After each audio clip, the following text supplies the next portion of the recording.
wal mursalin wa ala alihi washabihi ajmain amma ba'du. Baiklah, berdirinya saya di sini Aini Renata yang akan mengutip sebuah tausiah yang berjudul Sabar Menerima Ujian dan Cobaan, Semua Hanyalah Titipan. Hadirin rahimakumullah, roda terus berputar, kehidupan yang harus berjalan, banyak jalan yang bergelombang, yang berkejutan yang harus kita jalankan. Jam demi jam berganti hari, ada kehidupan yang harus kita jalani dengan sepenuh hati, yaitu ujian dan cobaan yang Allah berikan. Menjalankan ujian dan cobaan yang Allah berikan tidak semudah yang kita bayangkan, tidak semudah membalikan telapak tangan, dan tidak semudah yang kita omongkan. Hadirin rahimakumullah, dalam menjalankan proses kehidupan banyak sekali yang namanya ujian dan cobaan. Mulai dari yang menyenangkan sampai yang tidak mengenakan, pasti semua sudah kita rasakan. Mau bagaimanapun dan dengan cara apapun, ujian dan cobaan tidak bisa kita pilih atau pilah. Semuanya sudah diatur sesuai takdir dan sesuai kemampuan diri kita masing-masing. Sebagaimana Allah Subhanahu wa Ta'ala berfirman di dalam surat Al-Baqarah ayat 286. A'udzubillahi minasyaitonirrajim. Bismillahirrahmanirrahim. La yukallifullahu nafsan illa wus'aha al ayat sadaqallahul azim. Yang artinya Allah tidak akan menguji hambanya di luar batas kemampuan manusia. Jadi jelas ayat yang tadi saya bacakan dan artikan bahwasannya Allah tidak akan menguji hambanya di luar batas kemampuan manusia. Memang akan ada satu masa, satu cerita dalam hidup kita yang merasakan ujian dan cobaan seakan-akan beban berat yang kita rasakan, sampai-sampai merasakan kesulitan dari ujung kepala sampai ujung kaki yang merasa terbebani. Ketika kita dikasih rintangan, kita iringi. Ketika kita dikasih cobaan, kita cobain. Dan ketika kita dikasih ujian, kita jalani. Jangan takut, jangan risau, pasti ada jalan keluar. Selagi jantung masih bisa berdetak, masih bisa bernapas, ujian dan cobaan tidak akan pernah berhenti, akan tetapi lebih tepatnya berganti. Dan disinilah seseorang diuji seberapa sabarnya mereka untuk menghadapi apa yang mereka alami. Bahkan dijelaskan di dalam kitab Mutarul Hadis, hadis ke-1492. Bismillahirrahmanirrahim.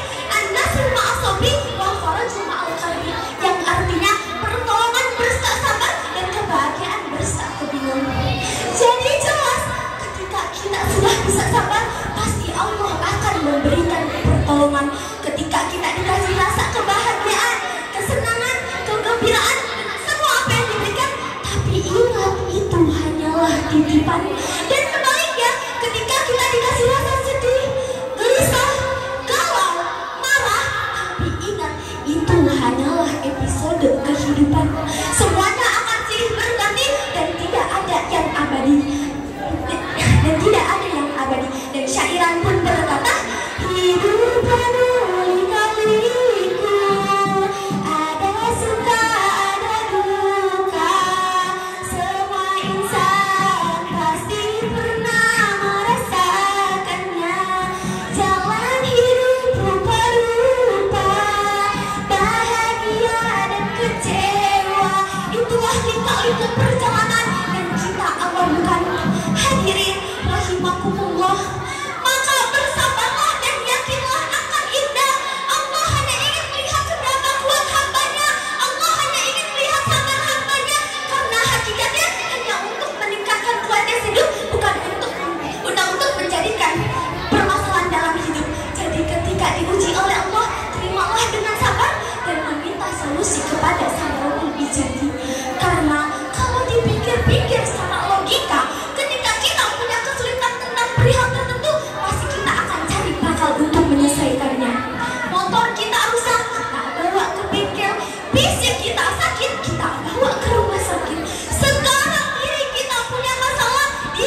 saat engkau sholat, berdoalah dan meminta kepadanya.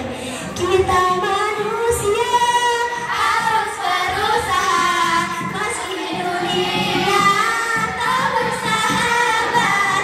Awalnya gelap, gelap menghantui, tapi kita punya Allah. Apalagi yang kau takuti, apalagi yang kau takuti, kita punya Allah Subhanahu wa Ta'ala. Semua hanyalah titipan dan akan kembali kepada Sang Ilahi Rabbi. Hadirin rahimakumullah. Jadi kesimpulannya, di momentum tahun baru Islam yang ke-1445 Hijriah ini, mari kita sama-sama tingkatkan lagi semangatnya, kuatkan lagi batinnya, kuatkan lagi mentalnya. Jadikanlah ujian cobaan sebagai pembelajaran. Jangan pernah mengeluh karena kesusahan. Hidup yang berkah yang dijalani